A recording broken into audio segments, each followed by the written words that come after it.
सबसे बड़ी समस्या आ रही है, आप भी सुन लीजिए। मैंने सुमित जी को फोन किया था। आज सबसे बड़ी गांव में समस्या आ रही है, वो समस्या है कि जेई साहब जाते हैं पूरे गांव की लाइट काट देते हैं। जेई साहब जाते हैं पूरे गांव की लाइट काट देते हैं। हमारी विकास योजना समिति की बैठक हुई थी, उसमें प्रभारी मंत्री थे कि आप किसी गांव की पूरी लाइट नहीं काट सकते। किसी गांव की पूरी लाइट आप इसलिए नहीं काट सकते क्योंकि उसमें कुछ लोग ईमानदार नहीं होंगे, कुछ लोग आपको बिल भी देते होंगे।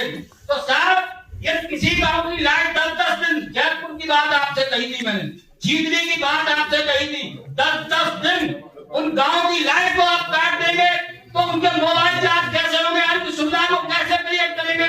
मैं मानता हूं कि बिल के लिए आप ताकत लगा रहे हैं, लेकिन उसमें कुछ ईमानदार लोग भी घुस रहे हैं। तो ईमानदार लोगों के ख्याल रखते हुए पूरे गांव की लाइट कट रही है, इसमें आप एक्शन लीजिए।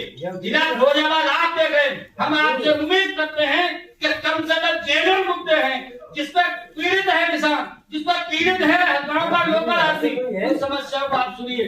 गांव भाव बदलने की बात आई थी, नहीं हम तो उनसे कह रहे पीड़ी साहब, जी अर्जुन जी से कह रहे, हमारी बात को पहुंचाइए।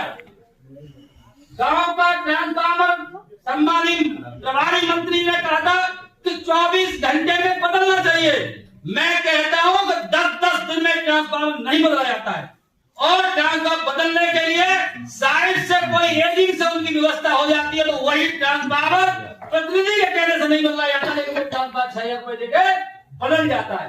तो व्यवस्थाएं मजबूत करने के लिए प्रतिनिधि जनता का सेवक है, और सेवक की जिम्मेदारी है पूरी ईमानदारी के साथ जनता की सेवा करे। और सेवा में कहीं कटौती होती है तो अपने से ऊपर बैठे हुए नेताओं को अवगत कराए, तो उन समस्या को, जैन मुद्दों को गांव जमीन पर उतारने का काम करें।